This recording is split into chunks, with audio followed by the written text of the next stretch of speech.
एक मे एक मे हा जागतिक कामगार दिन आहे. नव्या पिढीला कदाचित माहीत नसेल की महाराष्ट्र निर्मितीचा दिवस म्हणजे महाराष्ट्र दिन हा 1 मेलाच का आपण निवडला. तर या नव्या पिढीला मला सांगायचं आहे, मुंबई ही परंपरेनं कामगारांची, कष्टकऱ्यांची आहे आणि कामगार संयुक्त महाराष्ट्राच्या लढ्यामध्ये उतरले. मुंबईचे गिरणी कामगार, लाखोच्या संख्येनं गिरणी कामगार संयुक्त महाराष्ट्राच्या लढ्यामध्ये उतरले आणि कामगारांचं बलिदान झालं. जे 106 हुतात्मे महाराष्ट्रासाठी झाले ते बहुसंख्य कामगार आहेत आणि त्यांना आदरांजली कामगारांना महाराष्ट्रातल्या म्हणून 1 मे हा महाराष्ट्र दिन. म्हणजे त्या दिवशी संयुक्त महाराष्ट्राचा मंगल कलश यशवंतराव चव्हाण मुंबईमध्ये घेऊन आले. तो आजही मंत्रालयामध्ये आहे. महाराष्ट्र निर्माण झाला, 67 वर्षे होत आली. आजही हा महाराष्ट्र अखंड आहे. विदर्भ, मराठवाडा, कोकण, मुंबई, उत्तर महाराष्ट्र आणि आपण प्रत्येक महाराष्ट्र दिनाला हा एक उत्सव म्हणून साजरा करतो. आजही काल मध्यरात्री 30 तारखेला हुतात्मा चौकात जाऊन हुतात्मा स्मारकाला अभिवादन केलं आम्ही. माननीय उद्धव ठाकरे, माननीय आदित्य ठाकरे, आम्ही सगळे असंख्य शिवसैनिक. आणि आज दिवसभर हुतात्मा चौकामध्ये जनता जाईल, राजकारणी जातील, सत्ताधारी जातील. काल मला एक विदारक चित्र तिकडे दिसलं. माझं सांगू इच्छितो, उद्धवजी अस्वस्थ झाले. हुतात्मा स्मारकाची अवस्था ही अत्यंत दारुण आहे, तडे गेलेले. आपण जर जाऊन पाहिलं तर त्याला क्रॅक्स, तडे गेलेले आहेत. बाकी सर्व इन्फ्रास्ट्रक्चर तुम्ही उभं करताय.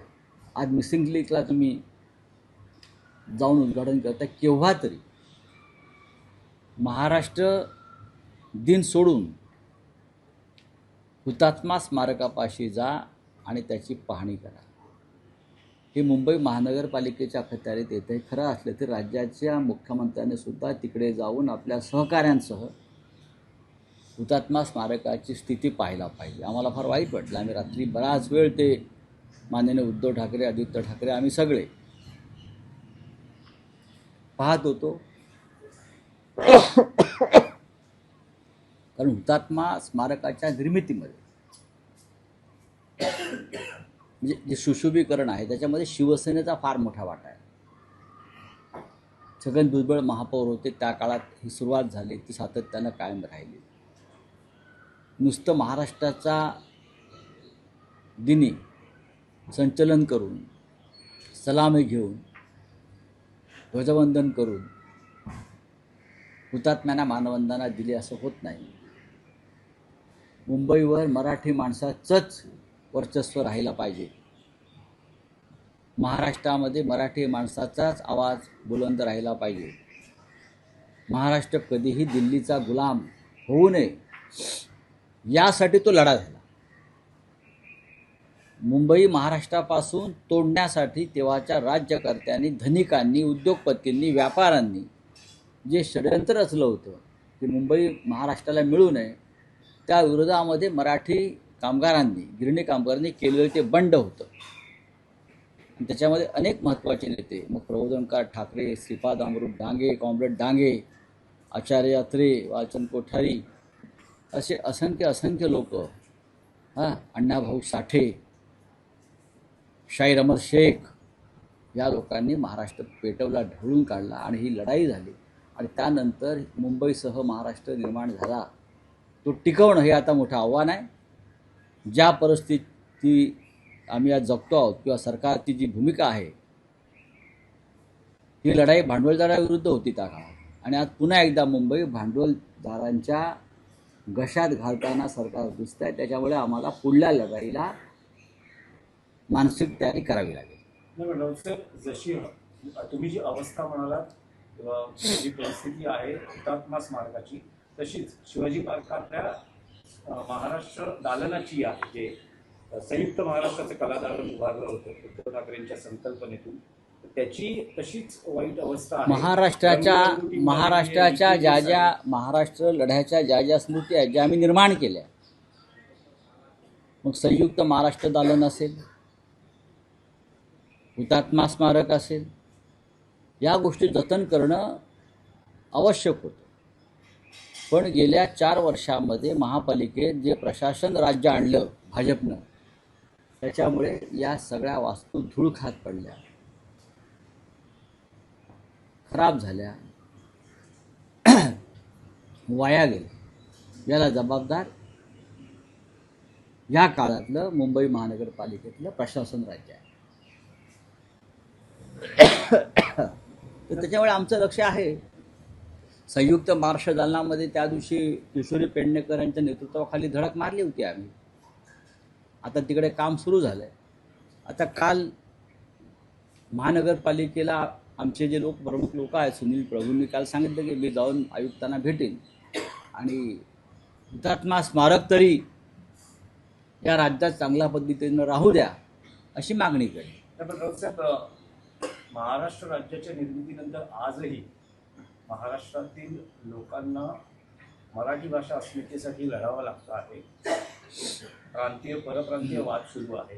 काल राज ठाकरेंनी एक विधान केलं, त्यात ते असं म्हणतात की रिक्षावाल्यांमध्ये इतकी हिंमत येते कुठून की मराठी बोलणार नाही, अशी विधानं ते करतात. तर मुख्यमंत्री म्हणतात की मराठी भाषा अस्मिता ही जोपासली पाहिजे, पण कोणाला मारहाण करणं भाषेच्या नावाखाली हेही आम्हाला मान्य नाही. मग सक्तीचा अर्थ काय? तुम्ही इथे जर पाहुणे म्हणून येत असाल, जसं आम्ही अनेक देशामध्ये जातो, फिरतो आणि येतो, तिकडे ती भाषा शिकण्याचा प्रश्न येत नाही. आता आम्ही काश्मीरला जातो म्हणजे काय डोगरी भाषा शिकत नाही. आम्ही फिरायला सिमल्याला जातो किंवा अन्य राज्यात जातो, 4 दिवस जातो आणि येतो. असे कोणी येत असतील, जात असतील, त्यांच्यावरती कुठे आग्रह आहे भाषा शिकण्याचा? जे इथे येऊन वर्षानुवर्ष राहू इच्छितात, कामधंदा करू इच्छितात, त्यांनी मराठी शिकावं ही आमची भूमिका आहे. मुख्यमंत्र्याला इतक्या मिरच्या का झोंबतात मराठीचं नाव काढल्यावर? तुम्ही मधल्या काळामध्ये या महाराष्ट्रामध्ये फक्त मराठी सक्तीची राहील ही आपली गर्जना होती. काय झालं त्या गर्जनेचं? राज ठाकरे यांचं बरोबर आहे, उद्धव ठाकरेंची तीच भूमिका आहे आणि बाळासाहेब ठाकरेंची पण तीच भूमिका होती की इथे राहणाऱ्या माणसाला मराठी येणं गरजेचं आहे. हे फक्त महाराष्ट्रापुरतं नाही, त्या राज्यामध्ये जे नोकरीसाठी जातात, रोजगारासाठी जातात, त्यांना त्या राज्यातली भाषा आली पाहिजे. मुख्यमंत्र्यांनी भाषावर प्रांतरचना म्हणजे काय, भाषावर प्रांतरचना का झाली, याचा अभ्यास राज्याच्या आमच्या मुख्यमंत्र्यांनी करणं फार गरजेचं आहे. आज महाराष्ट्र दिन साजरा होईल, मात्र सीमावासी भागातले जे 865 गावे आहेत ती आजही महाराष्ट्रात येण्यासाठी धडपड करत आहेत. इथल्या सीमावासी गावामधील जे नागरिक आहेत त्यांना महाराष्ट्रात येण्यासाठी ती वाटी होणार की नाही? महाराष्ट्र राज्याच्या सध्याच्या मुख्यमंत्र्यांनी त्यांच्या आतापर्यंतच्या कारकिर्दीमध्ये मुख्यमंत्री पदाच्या एकदा तरी सीमा बांधवांचा कधी साधा उल्लेख तरी केला आहे का? किंवा भारतीय जनता पक्षाच्या मंत्र्यांनी इतक्या वर्षामध्ये की महाराष्ट्र जोपर्यंत बेळगावसह जे आपण 865 गावं सांगितली त्यांचा सीमा भागाचा समावेश होत नाही तोपर्यंत महाराष्ट्र अपूर्ण आहे, याचा साधा उल्लेख तरी केला आहे का? हे एकदा त्यांनी आत्मचिंतन करावं. बेळगावमध्ये मराठी माणसावरती होणारे अत्याचार आणि मराठी दडपण्याचे जे प्रयत्न होत आहेत त्या संदर्भात त्यांनी साधा सुस्कारा तरी सोडला का? कधी तिकडल्या मुख्यमंत्र्यांना साधा फोन करून की आमच्या लोकांवरती, भाषिकांवरती अन्याय करू नका, प्रकरण न्यायप्रविष्ट आहे, हे त्यांनी कधी सांगितलं आहे का? आतापर्यंत हा खटला गेले 17 वर्षापेक्षा जास्त काळ न्यायप्रविष्ट आहे, त्यापेक्षा जास्त काळ झाला. मुख्यमंत्र्यांनी कधी या संदर्भात एखादी बैठक घेऊन सीमा भागातल्या संदर्भातले जे वकील आपण नेमलेले आहेत आणि ज्यांना सरकार पैसे देत आहे, त्या वकिलांना कधी बोलून विचारलं का की खटला पुढे का सरकत नाही, किंवा तुम्ही काय करताय, असं काय घडतंय की अनेकांना न्याय मिळतो आणि 20-20 वर्ष आमच्या न्यायालयात जो सीमा भागाचा खटला सुरू आहे त्या संदर्भात कधी राज्याच्या मुख्यमंत्र्यांना ही संवेदना जाणीव निर्माण झाली आहे का की मी सुद्धा तिकडल्या मराठी माणसांचाच मुख्यमंत्री आहे. हे दुर्दैव आहे या महाराष्ट्राचे, ज्यांचा संयुक्त महाराष्ट्राच्या लढ्याशी काळी मात्र संबंध नव्हता असे लोक आज राज्यावर बसले आहेत. मुख्यमंत्री सोडून द्या, जे शिवसेना म्हणून बसलेले आहेत ते उपमुख्यमंत्री आणि त्यांचे लोक, हे त्यांचं कर्तव्य नाही का? सीमा भागातल्या जनतेसाठी स्वतंत्र मंत्रालय आणि मंत्र्यांची घोषणा केली. आपल्याला माहिती असेल 2 मंत्री त्यासाठी आहेत, एक शंभूराज देसाई, चंद्रकांत पाटील. हे 2 मंत्री कधीतरी बेळगावात जाऊन तिकडल्या मराठी बांधवांचे काय समस्या आहे, काय प्रश्न आहेत, काय अडचणी आहेत, त्यांना आम्ही काय मदत करू शकतो या संदर्भात त्यांनी तिथे पाऊल तरी ठेवलं आहे का? एकनाथ शिंदेने कधी बेळगावात पाऊल ठेवलं आहे का? हे सांगावं ना. यांना काय चिंता आहे महाराष्ट्राची आणि तिकडल्या मराठी बांधवांची? शिवसेना भाजपच्या याच्यावर काल सीएम म्हणाले की शिवसेना उद्धव बाळासाहेब ठाकरे पक्षाच्या संदर्भात त्यांना काल सांगितले त्यांनी की स्कोप नाही आहे म्हणाले, पुढे आमचंच आम्हाला ओझ आता जास्त झालाय. तर शिवसेनेचा कुठला स्कोप नाही. शिवसेना उद्धव बाळासाहेब ठाकरे पक्ष देखील भाजप बरोबर येण्यास असं कोणी त्यांच्याकडे सांगितलं की आम्हाला तुमच्याबरोबर यायचं आहे? माझ्या शोमध्ये म्हणाले ते. हो, पण त्यांना प्रश्न कोणी विचारला? आम्ही सांगितलं आहे का आम्हाला स्कोप द्या म्हणून? तुम्हाला स्कोप महाराष्ट्रामध्ये आम्ही दिला आहे. देवेंद्र फडणवीस आणि त्यांचा जो पक्ष आहे त्याला महाराष्ट्रामध्ये कोणी स्कोप दिला? आम्ही दिला. तुम्ही काय स्कोपच्या गोष्टी करताय? आणि आम्हाला स्कोप द्यायचा का नाही जनता ठरवेल महाराष्ट्राची. EVM नाही ठरवणार, तुमचे पैसे नाही ठरवणार, तुमचे पोलीस नाही ठरवणार. आता उद्याच्या जे निकाल आहे 4-5 राज्याचे त्यात मोदींना किती स्कोप आहे तो कळेल. विधान परिषदेच्या निवडणुका बिनविरोध मराठीतले काही 1-2 प्रश्न आहेत. विधान परिषदेच्या निवडणुका अखेर बिनविरोध होत आहेत, पण काल काँग्रेसने अखेरच्या क्षणी उमेदवार दिला नाही, पण त्यांनी आठवण करून दिलेली आहे की पुढची राज्यसभा, पुढची विधान परिषद ही आमचीच आहे. आणि त्यांनी नापसंती व्यक्त केली आहे की उद्धव ठाकरेंनी ज्या पद्धतीने उमेदवार जाहीर केला, आम्हाला विश्वासात घेतलं नाही, याबद्दलही त्यांची नाराजी आहे. ठीक आहे, चांगलं आहे. मनुष्य आहे, राजकीय पक्ष आहे, त्यांनाही मन असतं.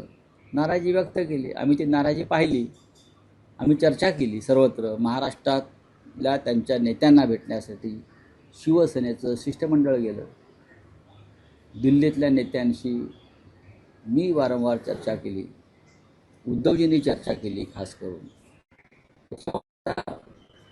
रिंगणामध्ये काँग्रेसचा उमेदवार नाही, महाविकास आघाडीचे उमेदवार फक्त अंबादास दानवे आहेत आणि निवडणूक बिनविरोध होते. आता 2 वर्षांनी काय करायचं 2 वर्षांनी पाहू ना. 550 दिवस आहेत अजून. पण काही स्कोप आहे का कोणाला? काँग्रेसला काय म्हणू? राज्यसभा आणि विधान परिषदेसाठी? बघा, राज्यसभेचा प्रश्नच निर्माण होत नाही, पण आमची जी काय चर्चा झालेली आहे त्याच्यामध्ये विधान परिषदेसंदर्भात त्यांना काँग्रेसला एक महाविकास आघाडी म्हणून, आता याच्यात राष्ट्रवादी काँग्रेसचा विषय संपलेला आहे, कारण त्यांना आम्ही एक महत्त्वाची राज्यसभा पवारसाहेबांना दिली. भविष्यातल्या ज्या 2 वर्षातल्या ज्या जागा आहेत विधान परिषदेच्या, त्या संदर्भात नक्कीच काँग्रेस पक्षाशी सकारात्मक चर्चा होईल आणि त्याचं सुतोवाच काल दिल्लीशी आणि राज्यातल्या नेत्यांशी झालेलं आहे. बस. आणखी एक प्रश्न आहे. एकनाथ शिंदे असं म्हणत आहेत की जेव्हा लढाईची वेळ येते तेव्हा कोणाला तरी पुढे करतात. तुम लढो हम कपडा संभालते, अशी उद्धव ठाकरेंची भूमिका. म्हणजे कसं काय? ते असं म्हणतात की जेव्हा लढाईची वेळ येते तेव्हा कधी कोणाला लढले? तरी पुढे केलं जातं. मग एकनाथ शिंदे कधी लढले? एकनाथ शिंदे तर लढाई टाकूनच पळून गेले ना. कपडे सोडूनच गेले सगळे हे लोक, ते आणि त्यांचे 40 लोक. रणांगणात आम्ही लढत असताना आम्ही पाहिलं ते कपडे आणि सगळे चड्डा बन्यान कोणाच्या पडल्या आहेत. तर नंतर कळलं की 40 आमदार आणि त्यांच्या नेत्यांची ही चड्डी बनियान आहे आणि ते निर्वस्त्र होऊन तिथे गेले सगळे. आणि मग त्या लोकांनी त्यांना नवीन कपडे शिवले आणि शपथा घ्यायला लावल्या. सोडून द्या हो या गोष्टी. कोणी काय लढले नाहीत. आधी बेळगावात जा, आज महाराष्ट्र दिन आहे ना, जा बेळगावात, वाट बघतायत लोक, बेळगावची लोक वाट बघतायत, लढा तिकडे जाऊन, लढा गौतम अडाणी बरोबर.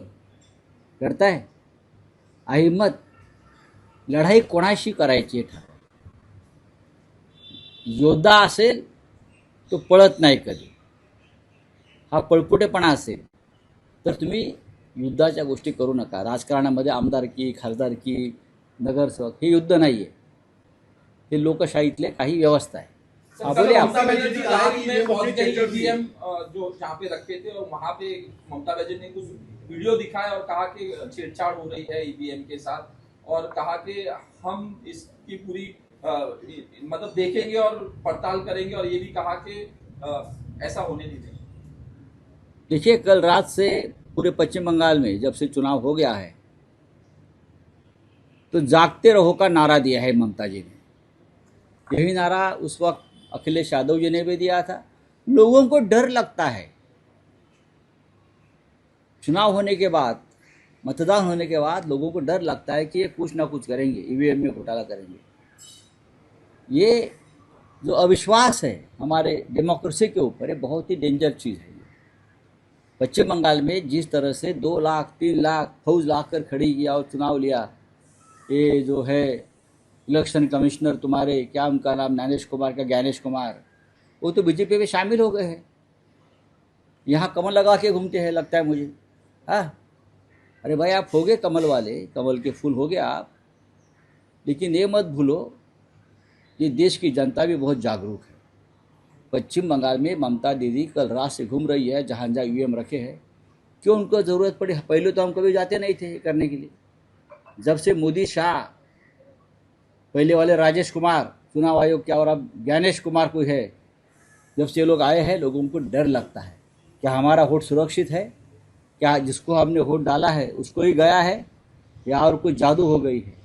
तो ये डर है, और ये डर सच्ची है. इलेक्शन कमीशन की बुलाई है, 2 तारीख को मीटिंग बुलाई है, काउंटिंग को लेके 2 तारीख को मीटिंग बुलाई है बीजेपी ने हाई लेवल कोलकाता में. किस तरह से? हाँ, उनको लगता है कि वो जीतने वाले हैं. आइए, मीटिंग बुलाइए, चाय समोसे खाइए, फिर ममता दीदी की जो जीत होगी उसके बाद हम लोग उनको पेड़ा खिलाएंगे.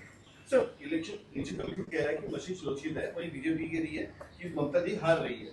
ऐसे इलेक्शन कमीशन बोल रही है. इलेक्शन कमीशन बोल रहे हैं कि मशीन सुरक्षित है.